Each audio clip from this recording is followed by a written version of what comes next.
and welcome everyone to the January 2023 Evergreen Cataloging Interest Group, our first one of the year. Hooray, Happy New Year.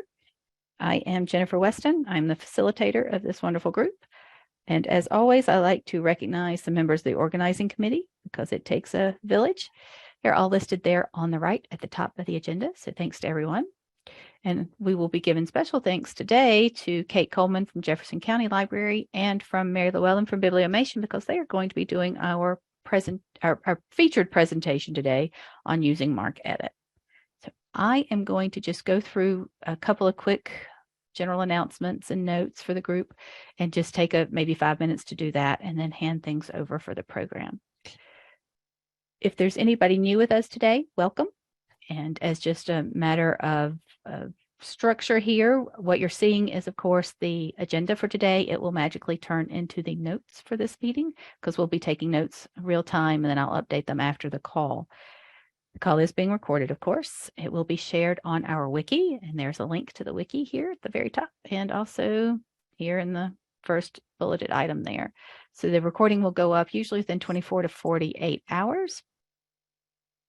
And then the notes are already up there. So we should already have a link to that. And a note about closed captioning. I'm still getting used to this on Zoom.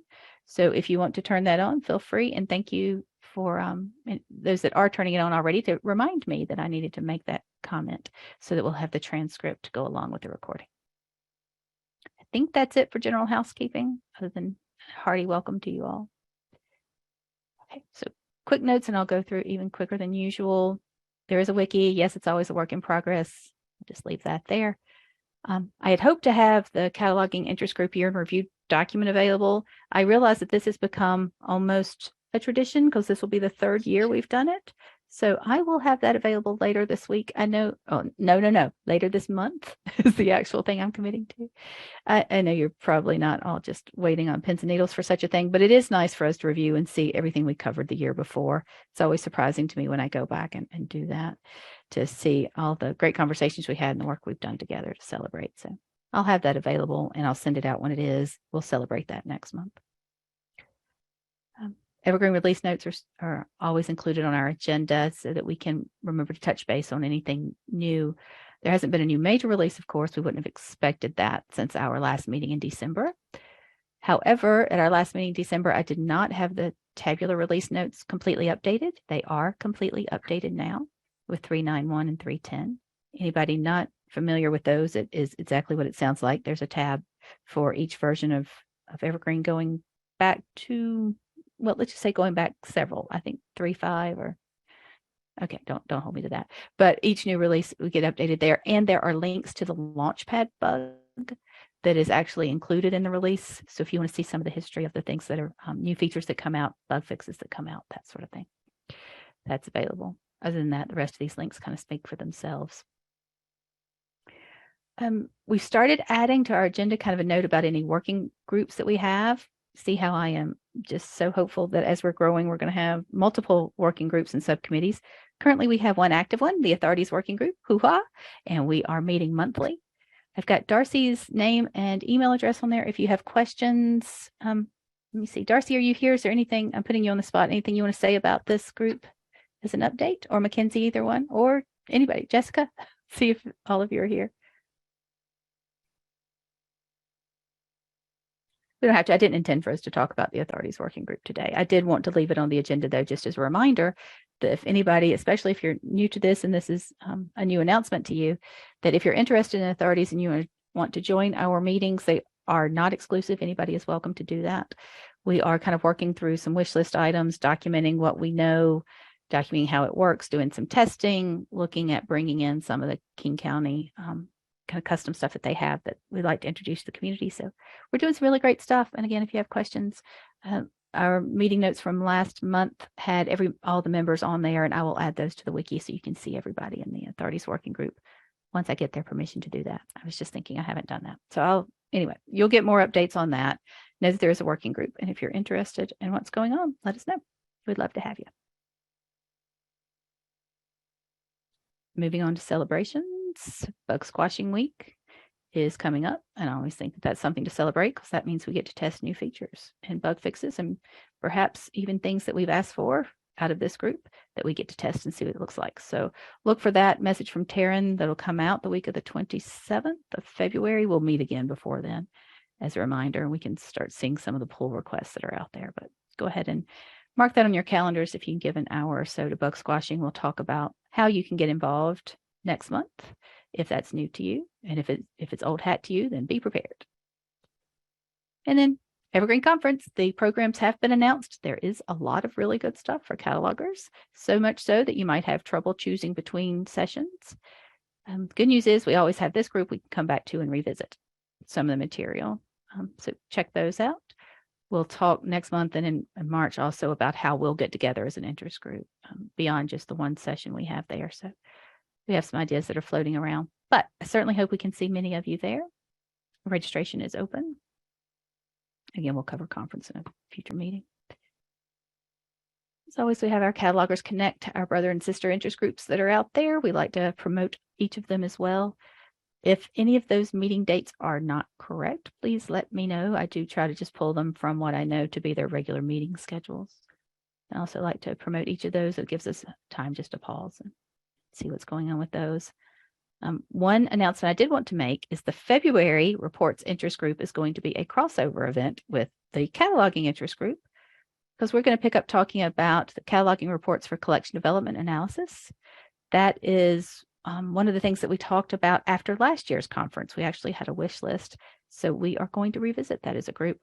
We, the Cataloging Interest Group, so I'm going to join the Reports Interest Group in February. I should put that in on there, which is going to be the last Wednesday in February. I will put that date on there, but February 22nd.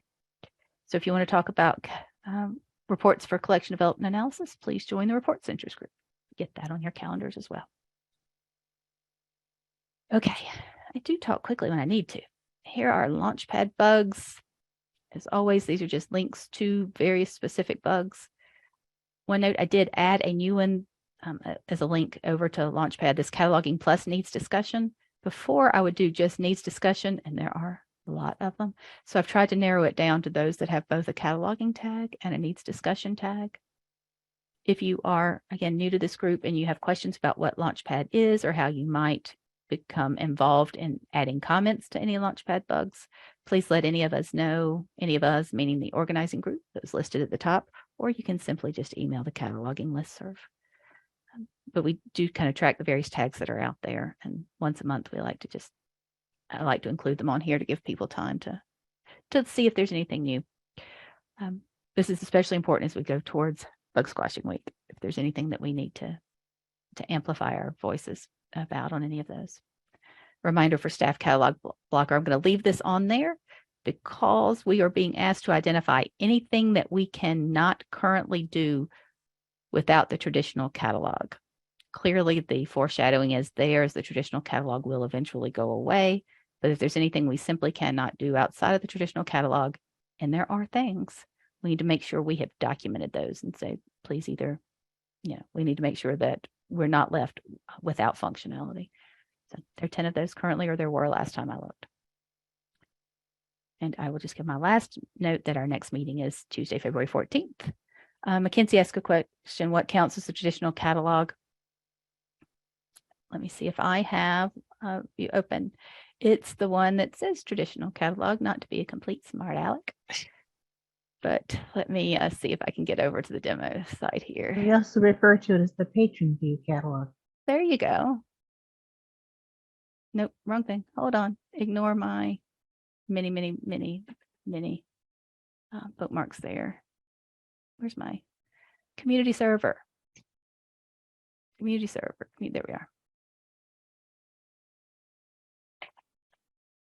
And I haven't logged on this month. I do. It is a very good question, Mackenzie. Thank you for asking it. I was just going to see if I can get logged in the community server and we can get this on the record, because I'm sure others may have the same question. Elizabeth, thanks. Launchpad tag is Cat Holdings Editor.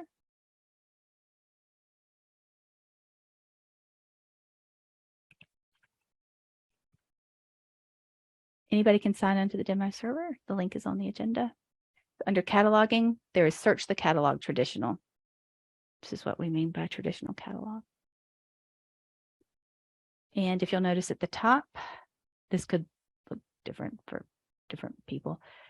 The demo server here is got the OPAC view on here. You may not necessarily see that. But if you see at the very top, I'm going to throw that on the agenda. This is the URL that's there. It's the old traditional just /EG. Anything that has the EG/2 is the new stuff. So let me. Thank you, Andrea. Traditional catalog embeds the OPAC. The new, okay, and I can't keep with chat. I will bring all those chat messages over here. Traditional catalog embeds the OPAC. The new Angular staff catalog is its whole own thing. Is that released yet, though, Andrea? This is whole own thing. I guess. Let me go back to show what Andrea is telling us here. So search the catalog. If we go to the new Angular, this is our new Angular holdings editor, or search the catalog that you would get. So this is, again, the newest thing that we've gone through, and we've tested in so many ways and given so many suggestions to the specific screen.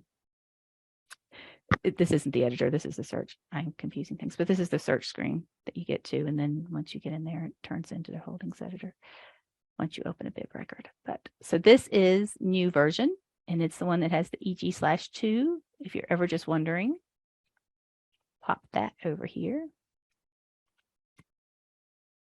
This is traditional, and this is new Angular.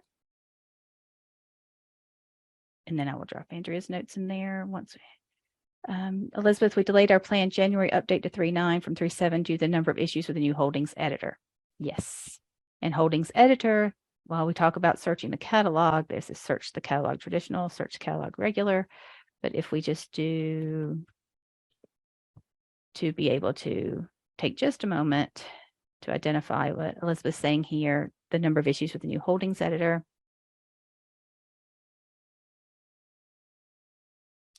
Here we are. I'm going to just edit one of these. Here's the holdings editor. So this is the screen we need when we're looking at holdings editor.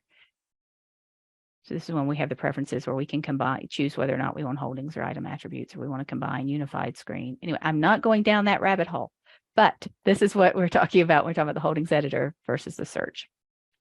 Mackenzie asks, so there's an Angular version of the OPAC that is in development then. Angular version of the OPAC. I think they're kind of two different things. It's just a matter of where we embed the OPAC. We're embedding the Bootstrap version of the OPAC in the new Angular staff catalog. The Angular is more for staff. Yes. It's very, very, very customized to staff operations. Correct. Whereas the traditional is the public face of the OPAC. Mm-hmm. Yes. So the OPAC, the newest thing that as far as OPAC's concerned is the Bootstrap version of OPAC. Right. That's as we've seen the changes. Exactly. Yes. Got it. Yeah. So Bootstrap is OPAC, the newer stuff, and then Angular is, as you just said. And Andrea's putting all of that in there. OPAC is the Angular version of the public catalog. See, that was nice and succinct. I was using way too many words. If you go back to the tab, it says bib 33. There's a button on there that says patron view. That's why I refer to it as the patron view, because it takes you. Yes. And what the public will see. Yeah. And I understand that we've got some new features we're looking forward to in 3.11 that will embed that too. Okay. Yeah, so patron view versus, got it. Okay, Mackenzie, we may have some question answer time at the end there. Elaine upgrade to 3.10 today, and you're here and saying congratulations. We're talking about an upgrade to 3.91 in April, beginning of April. Oh, well, so far we've had, knock on all kind of wood, an uneventful day. So there's some issues that in cataloging, but they're relatively low level. That is wonderful to hear. Wonderful, wonderful, wonderful. Yes, Chrissy, the view of the traditional catalog did change a lot with 3.9.1.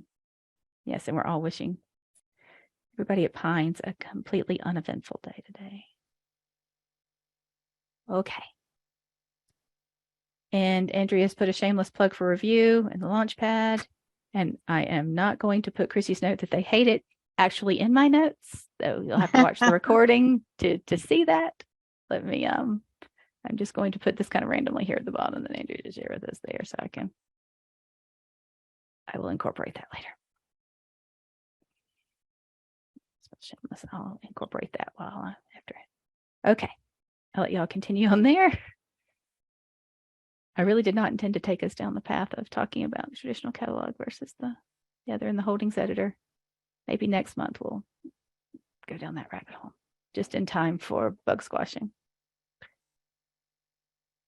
No, Mackenzie, it's fine. Not at all. Feel free to ask questions anytime. My job is to facilitate us and keep us on track sometimes. I'm not always successful, but I also think it's a good question that we need to spend a little more time on next month in advance of bug squashing. That said, anybody have any other announcements or questions that they want us to address before I relinquish my screen sharing and we start with our program? Please feel free. I didn't mean to discourage anybody there. Anybody else upgraded lately and they'd like to make that announcement? I should add that as a topic or planned.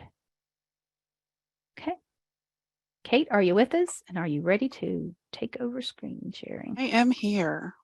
Okay, so if I stop sharing, you should be able to. If not, let me know and I'll see if I can bounce it your way. It says that it has been disabled, participant screen sharing. Okay. I can make you a host.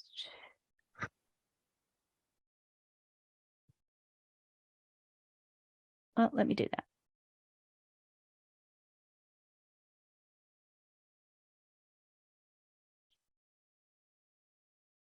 Okay, you should now be the host. Okay, how's that look? Perfection. Great. Oh, and here's my official introduction. Everybody, here's Kate. There you go. Thanks. You're welcome. I appreciate that, Jennifer. No trouble. Okay, everybody. We're going to be talking a little bit about MarcEdit today. I have to tell you that I'm as excited for this presentation as you guys are, because we're running the gamut here from relatively easy stuff all the way to much harder stuff. And you can guess which part I'm doing. I'm doing the easy part. And then I get to sit back and learn from Mary when she comes in and does all the complicated stuff. I'm Kate. I'm from the Missouri Evergreen Consortium, and Mary is from Bibliomation. And if you have any questions, email her, not me. And then MarcEdit, of course. If you've been around cataloging in the library world at all, you know Terry Reese, and you've probably heard of MarcEdit. MarcEdit is a totally free software, and he created it personally with a project that he needed to do. And then he was like, well, I guess other people could probably find this helpful. And now there are thousands and thousands of us that use MarcEdit, and it still remains free. Terry Reese himself still updates it and, you know, takes care of it and everything. And he's pretty incredible. So, of course, huge shout out to Terry Reese. So, what is MarcEdit? It's a hugely robust editing suite that can do many, many things with bibliographic data. So there's no way we could even cover a quarter of what MarcEdit can really do in this program, even if we were here for 4 hours, probably. But a few things that we're going to go over today. There's lots and lots of things, but MarcEditor, with its global editing functions, it does mods editing and data integration, mark breaker and task lists that you can make yourself. And then some of the bibliographic tools that this application does is metadata translations, BibFrame workflows, deduplication, and building fields. And some of that complicated stuff is what you get to look forward to when Mary gets on here in a few minutes. So this is kind of what the, when you download MarcEdit, it is its own separate client that you have to download. That top right picture is what you will see when you bring it up, and this is kind of customizable. If you get into it and there are certain things you use a lot, you can make those icons what you want. I'm going to go over the Mark Editor, and when you're in the Mark Editor, and I am going to demo some stuff, so this is just kind of a quick intro to what it looks like. When you open the Mark Editor, that ribbon down there is kind of what you'll see. And the global edits that I'm going to show you how to do, they're pretty much focused in the tools menu, the edit menu, and all the sub-menus for those tools and editing menu, especially the edit shortcuts menu, sub-menu. And a lot of it can be brought up with just an F7, and then our just like with Windows, Control F is a find and replace, which is very helpful as well. So this is the utility that comes up when you press F7. As you can see, there are many different categories of actions that one can choose. And with all of these different categories, there's a section for your field data, then several options to choose from to get them exactly the way you want it. So two of my favorite features are the two arrows. You can preview what you're going to do. So this is how I have a certain comfort level of being able to just, I have my file of bib records, and when I want to do something, I can preview a lot of what I do before I actually apply it to my data. So if it doesn't work out well, then I can just kind of choose different options, choose different filters to see if I'm going to get the data to manipulate the way that I want it to. And then say I go ahead with something, and you could be working on a data set of 200 plus records or what have you. And it does this to all of your records, and you realize, oh, that is actually not what I wanted it to do.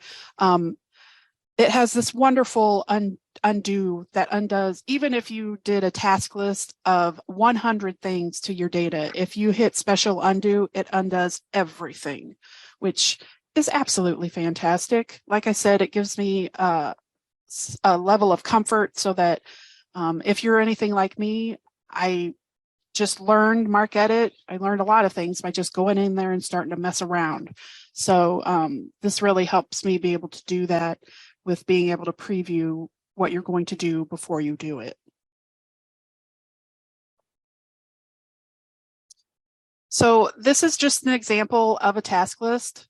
This is kind of going to be a few things that I show you. This is my kind of my everyday task list. So and a task list is kind of like a macro in OCLC, or where you do these things over and over and over. So you might as well just make something that does it all in one fell swoop. So if you look at my task list, of course, there's certain things that probably you wouldn't do that I do. You probably keep some things that we don't keep and that kind of thing. That's not really what we're talking about here.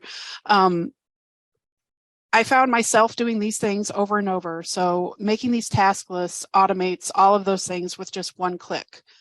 And I'm going to look, can you guys see Mark Edit now? Yep. Great.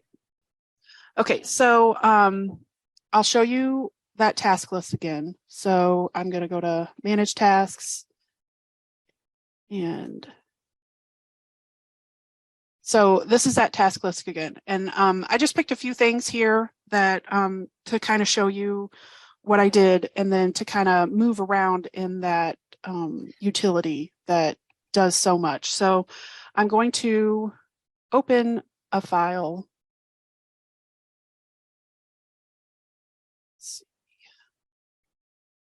So this is just a raw Mark records that I got from a vendor, so we all know how those aren't great. We'll need to clean certain things up. And with certain vendors, I have task lists for different vendors because different vendors do things a little differently. And in the long run, it just saves me a lot of time to be able to do all of this at once. So things that we do for our consortium that I'm going to cover, this abbreviation of hardcover here. The 037, we don't like that here. The 092, we want just the 082s to stay. We don't use the 050s. And again, this is all how you guys catalog and for your libraries and your consortiums. This is just what we do for our consortium. And then this 852 here is the holding, the field that you build for your holding. Your number might be different. I think Mary's is some 900 field. For us, we build an 852, and the vendor does this for me. So, and this is one of the great things about being able to do this in MarcEdit, because this is going to load my holding for me when I'm ultimately ready with my bib records. And I'll show you how this one small thing, I'm going to really flesh it out very quickly to be a whole holding for when I load it into Evergreen. So just as an example, I'm going to, I want the 037 and everything deleted. So I'm going to go to I pressed F7 to get this whole utility to come up. And I'm going to delete the 037 field. And to show you a little bit about the preview too, if I hit preview results, it shows me all of the 037s that it's going to delete. Now, if something wonky was happening, you could see it here, and then you could decide not to go ahead and do it. But I'm going to go ahead and delete the field. So it deleted all of those, all the 037s in all of these bib records. I think this is a small bib set of like 18 or 20 records or something like that. So all of the 037s are now gone from every single bib record. Something else that I see that we don't use in my consortium, these BISAC subject headings. So using the same utility, we're going to use it a little more specifically. So I want in my 650 field, the field data, I don't want to delete every 650. So I don't want to just hit delete field. I want to delete 650s that only specifically have that subfield in it. So again, I'm going to preview it, and it's going to show me, see, it's not giving me every 650 that I have in these records. It's just showing me that it's going to delete these that have that subfield in it. So I'm going to go ahead and delete those. So you can get very specific on what you do and don't want it to add or delete. You can get much more specific than what I'm going to show you today. So again, that just takes a little getting in there and practicing.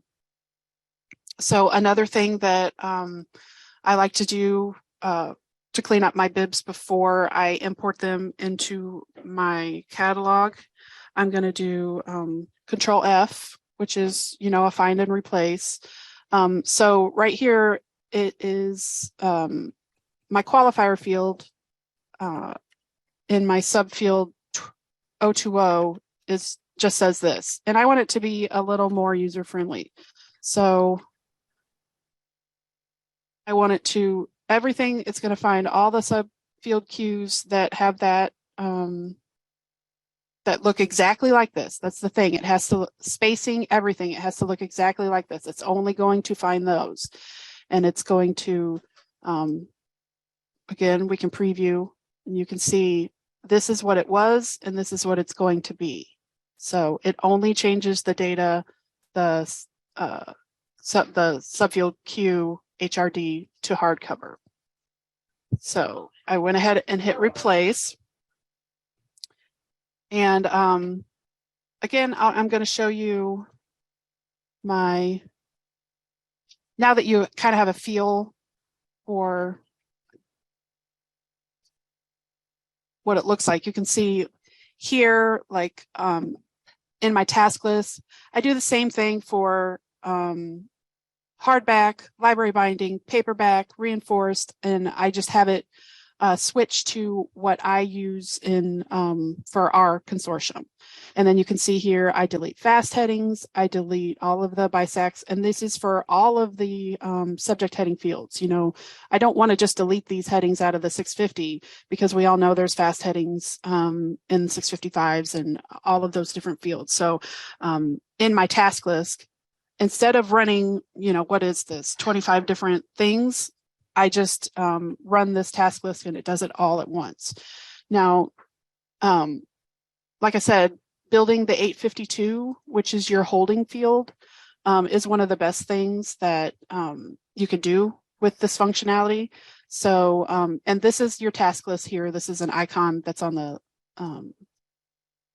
ribbon up here.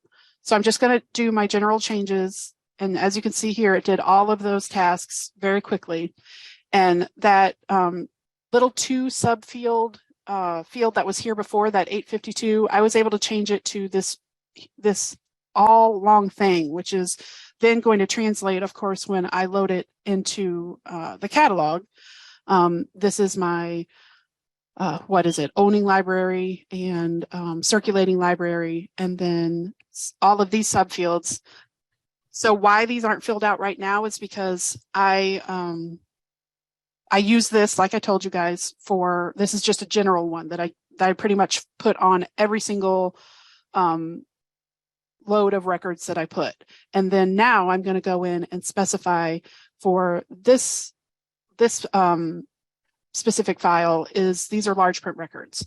So all of these fields right here are empty.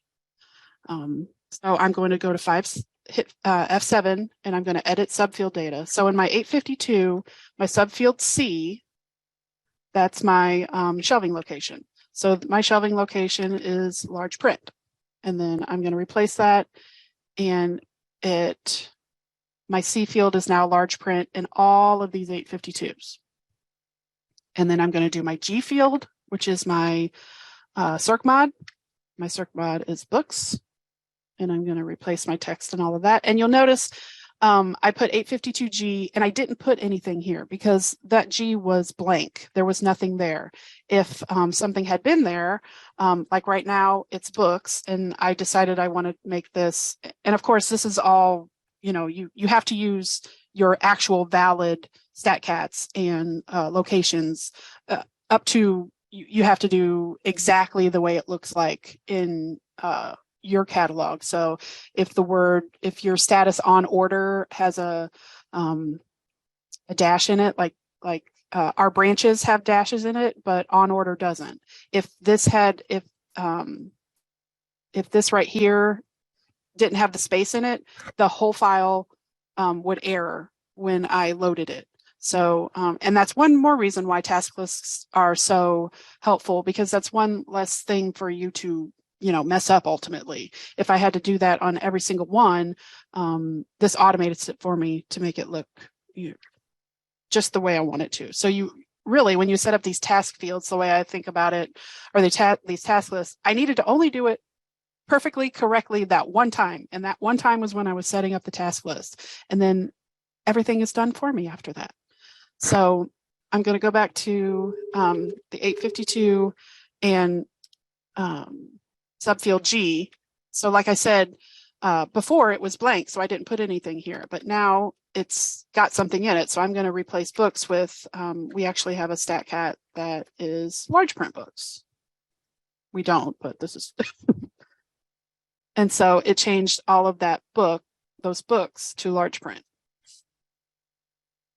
And this particular file set, my vendor put in this J field for me, which is the call number.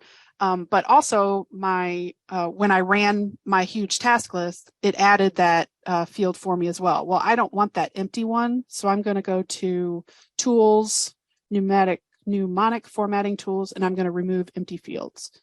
So anything that was empty, so those J fields that I had in all of these, they are now gone because they were empty. So, and I know that Mary's going to go over so much more, but there's an RDA helper and record deduplication, and hitting F7 will bring up the utility to do all of these different things.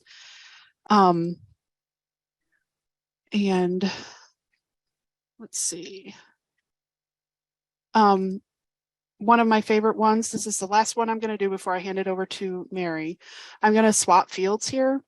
So I do this a lot with my nonfiction. Like I just want to very quickly take my, the original field is an 082. I want to take my 082 indicator A, nope, indicator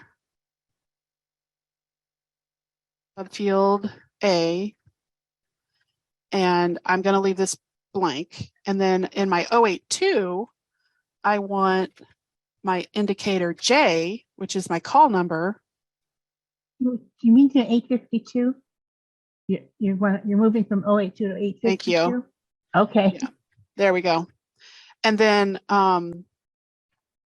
doing this, if I copy the source, so this is the source, this is the 082 subfield A is my source, and I want to add it to the existing 852 subfield J.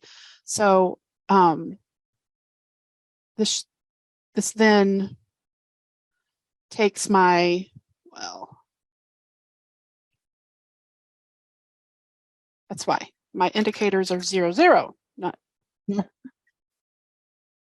And then you can see now that it has given me a subfield J that I got this Dewey number directly from that previous, the 082 field. And I didn't have to manually type anything. I didn't, have to keep looking back and forth between the 082 to retype it in my 852 or anything like that. So these are just, like I said, these are some of the easier things that are very user-friendly that you can do in MarcEdit. And I've learned some things from you, Kate. oh, great. And let's see. I'm going to stop sharing maybe. Let me see. Is host Sorry. disabled participant screen sharing? Try right-clicking on this share screen icon, and there'll be some extra Got it. settings to give me access. Okay, I have stopped my share. So Okay. I have to get back in. There we go. You're No, getting some you great still have to comments. go to the green icon and right-click on it, and see if there should be like a little menu about sharing. oh, is it, am I still sharing? I'm sorry, guys. Well, no, I'm still blocked. You're not sharing, but I can't either.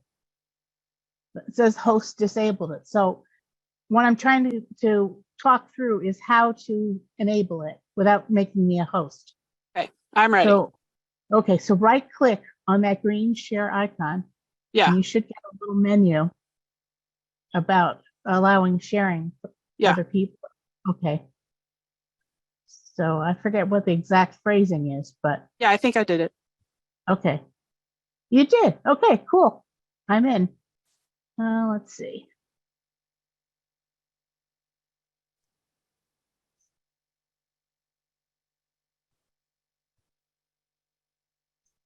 I also seem to be small. I don't know why everything's small here. I should have full screen. It looks fine to me, Mary. Yeah, it looks great big to us, Mary. Okay. All right. Just a little confusing me. Okay. As Kate mentioned, this opening screen you can customize. You saw on her, she had a long list of functions, and I only have a few. You just go into this little gear. This is where you can pick off what else it is you want on your screen. So let's see, I could say, give me Z3950. Okay. And close, and oh heck, I accidentally closed my sharing. The wrong thing. Okay. All right, so you see the Z3950 client was added to my menu. So the first thing I want to show here, we saw all those tools that are when you have the editor open, but there are some tools that are external to being in the editor. And one we use frequently is Mark Join, where we join two files We get Hoopla files, and there's 7 files come each month. Well, I combine the video and the TV one together because we do a coding of the, I believe it's byte 23, but I think the video one, it's in a different, slightly different spot than where the books and the audios are. So I like to combine those together. Now, come on.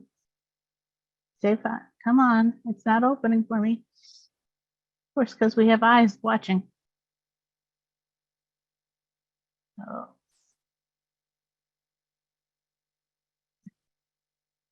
It doesn't usually do this. There we go. Okay, so let me go to my folder where I've saved stuff for today.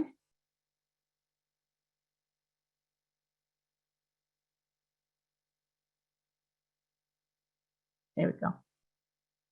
So I tell it the name of the file that I want to make, and I'm going to say Opla, and it was August 22, little antique. TV and video. Can you see what I'm typing? Is that part being shared? The file name? Yes, we see that. Yeah. Okay. And then I have to tell what files to put in it. So I'm holding down my control key and then clicking on the files that I want to enter. So I have 2 files I'm going to join together and process that. And it's really quick. I could show the join files, but I usually like to just close it and then go to my mark tools and I do a mark breaker thing. So I'm going to open the file I just made. It should be good if I keep opening into the place I want to be. There we go. So here's the file I just made. And then I'm going to save it as an MRK file, which is basically a text file. I don't think we're seeing what you're doing, Mary. Oh, we lose our save. Oh, lost my saving. Do you have dual My sharing. screens? I have one screen. Okay. Let me try sharing again. I lost my sharing. Okay, can you see it now? What I did was Yes. I found the file and I said we're going to pick that to edit, and then I'm going to save it as an MRK file, which is a text file. And then I click execute, and it tells me how many records are in the file. And then I go to edit records, and that opens up the mark editor. Oh, come on. It keeps closing down on me. Let me try again. And we're back. Can you see my mark editor? Okay. So then we run our task list. I'm just going to open it up under manage tasks so you can see what our list looks like.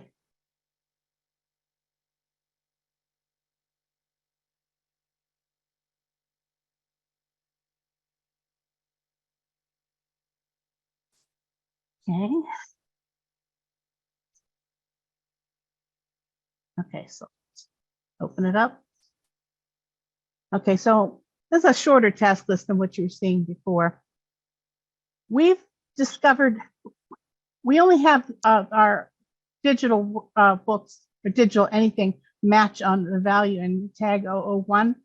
So we've discovered that there's problems if we leave the 020 and the 024 in, because sometimes we'll get false matches from OCLC records we're loading. So we just stripped those out. And then we put in a text here. It says it's going to show in the catalog as a link instantly available on Hoopla. And then we have our massive list of all our Hoopla libraries subscribers. And then we also delete the FISAC and the FAST from the 650. And here's where I'm editing the 008 tag to byte 29. So we're changing, I think it comes in as an S, and we're changing it to be an O because you see it says S there. Our indexes for searching downloadable, we're basing it off of the value of O. So when we run the task, it switches those S's to to O's. What go do I? Okay, see anything else?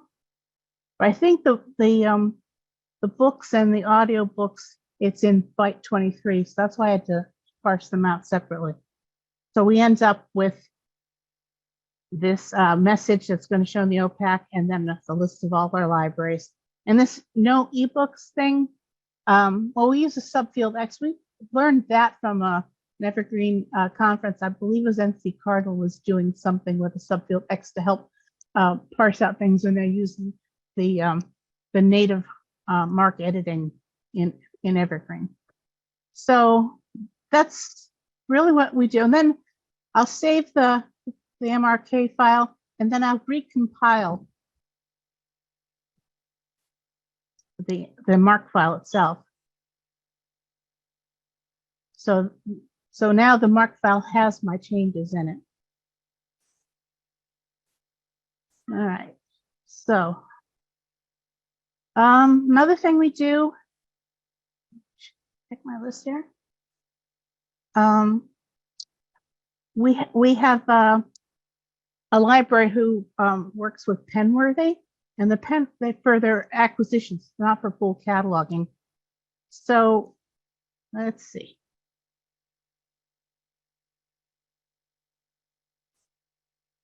So to make it usable for acquisitions, I compiled a task list and I shared it with them so they could do it on their end. So when it opens up,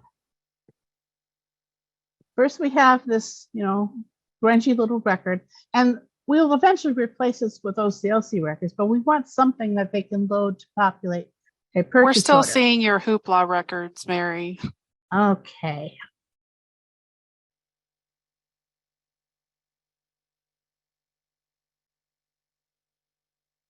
Okay, can you see them now? The Penworthy records? Yes. Okay. All right, so the Penworthy records come in they're very sad shape. So what I do is I have a task list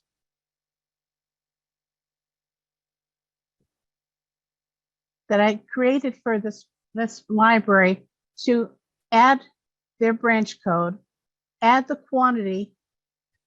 We use a generic call number of on order, and everyone uses the same location and circ modifier, big A acquisitions and little A acquisitions. And then what I had it do was copy this price into the subfield P, so that when they go and load, this matches our definition for that vendor in Evergreen. So when they do their upload, they'll be able to generate line items on a purchase order. And then I'll go later and find these records and replace them with OCLC records, fingers crossed.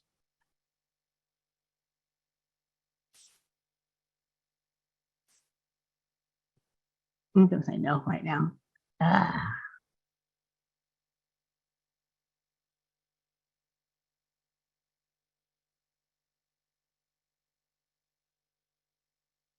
Okay, sharing again.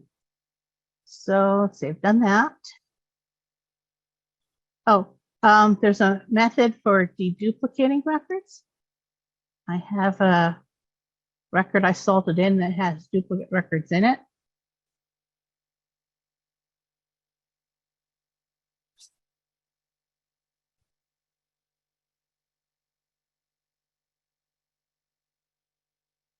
So I have a file here that I purposely put duplicate records in.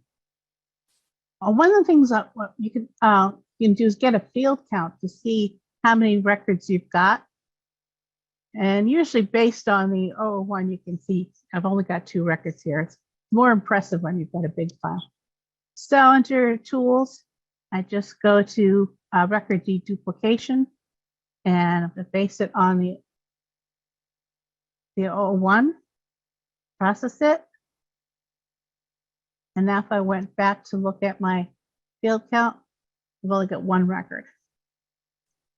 Again, much more impressive when you've got a big file you're working with.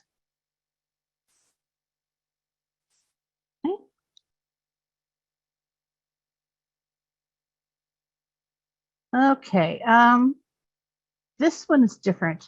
I've got Close that.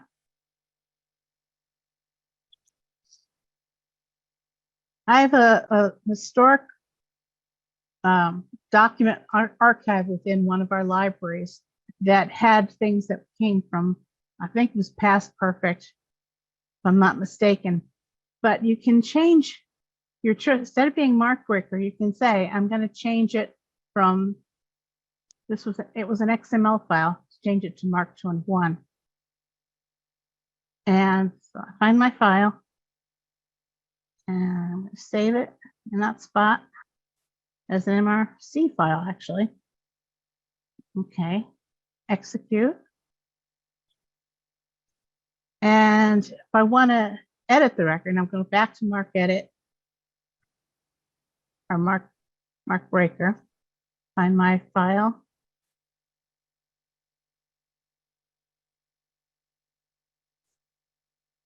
Shouldn't still be looking for the XML. Oh, because I went back.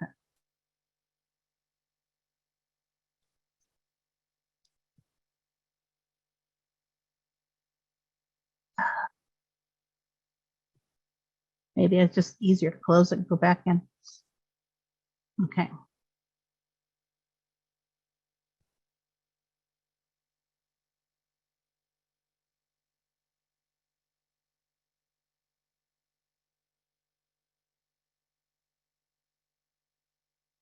So I have a task list. Look at manage tasks instead of running it right away.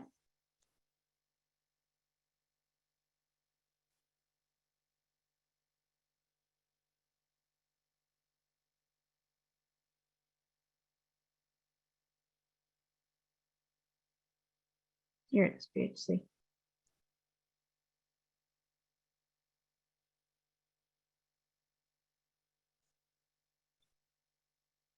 So this task list has been told to copy and swap a few things around.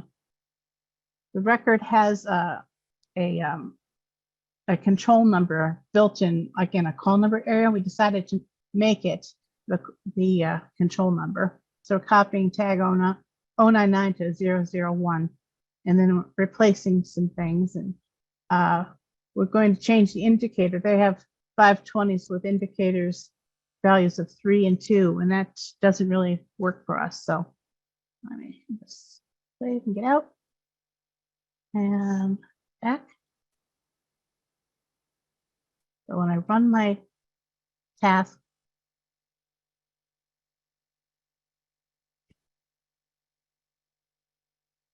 I now have a value in the 001, and it's unique to this Bridgeport History Center. So having the prefix there will keep it from accidentally matching on anything else that might happen to have that number. So the 520s will show the way we want them to in our catalog. Again, I'm going to save this and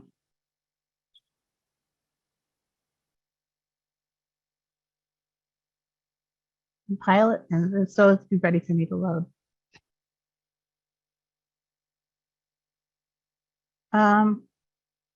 We sometimes split files. So that's the opposite of one of my joining is I've got a really big file here. We have libraries migrate to us, and then I have to do the work on it. So if I had already done the changeover using a task list so that their old ILS values are transformed to Mark, then I would do the split. I'm just going to do it here just to get it done. Documents, edit, and create a new folder.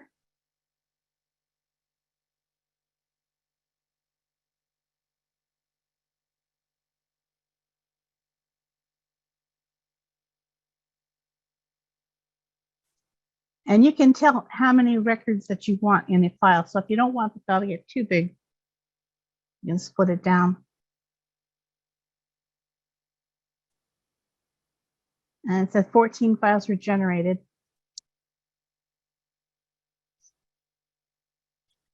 So if this were an estate in which I was ready to load to Evergreen, I could load them in 500 record batches. Okay. Get down to the end of my list, I hope. Oh yeah, here. This is a new thing that I'm just getting a handle on. Is we have a library that's a museum, and they don't have an automated system currently, and they want to join us. So they're compiling a spreadsheet, an Excel sheet of their records, so that I can then create something that would be MARC-like. So it's called the Delimited Text Translator. So I'm going to my source file, and I want to find an XLS file, ornithology sample. And my output file, I'm going to call it birds, just to be safe. Okay. So the data is going to be coming from sheet number 1 from the spreadsheet. You can pick your delimiter value. I'm going to pick comma. I'm going to edit what my LDR is going to be. I'm going to make it a book, and I'm going to change the language so they all come in as English rather than unknown. Once I have that all set up, I'm going to import the file, and it shows me a snapshot of what data is in this spreadsheet. And I've done some work here, so you see where it says has an asterisk on 2 fields. That means those 2 subfields should end up in the same tag. And likewise, these should end up in the same tag. So I had created a template before, so I'm going to load my template. I'm going to tell it to ignore the header row. And I'm going to finish.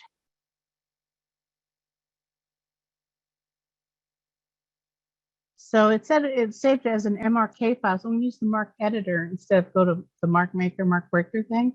And I'm going to open up the file. There's my birds. Okay, so this is very sketchy from the spreadsheet, but you can add some other things to it. They have an RDA helper. And I'm going to say, okay. And so it's added the 3XX tags.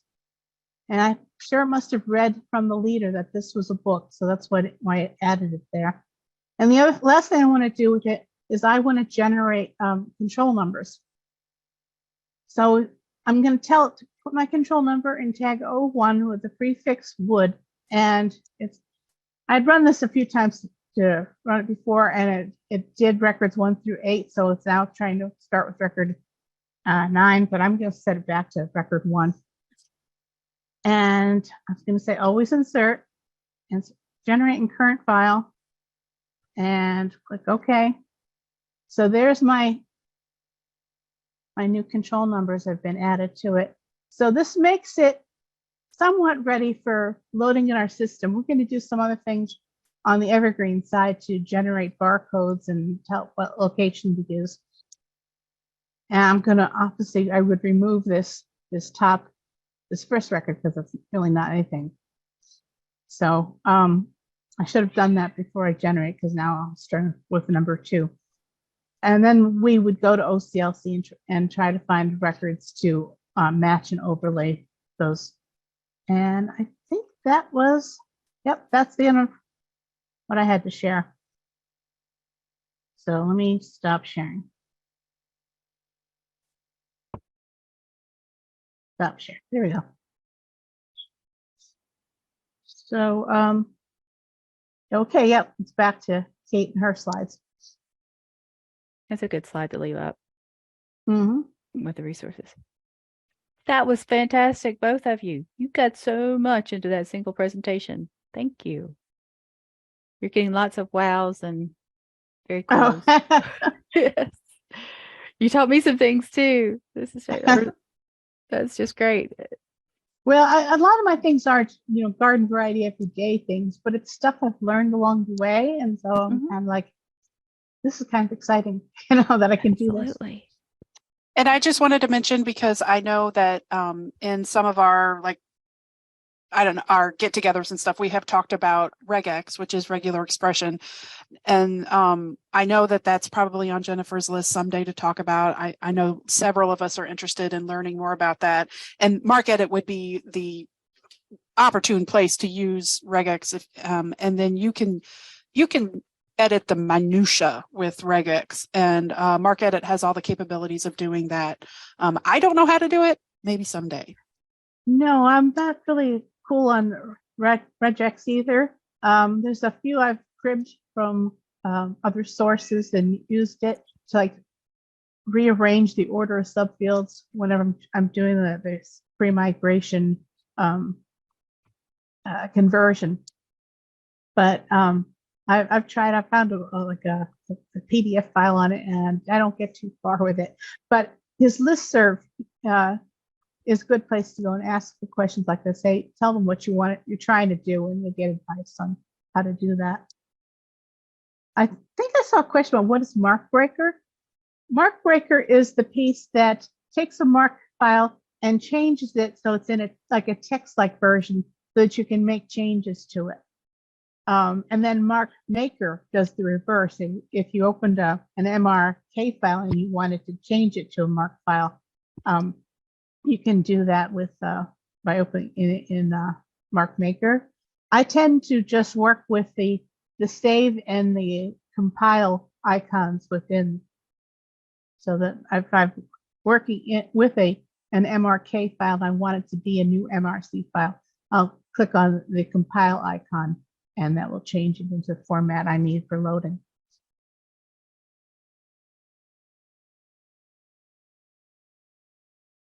Okay, I'm going to stop sharing, Jennifer.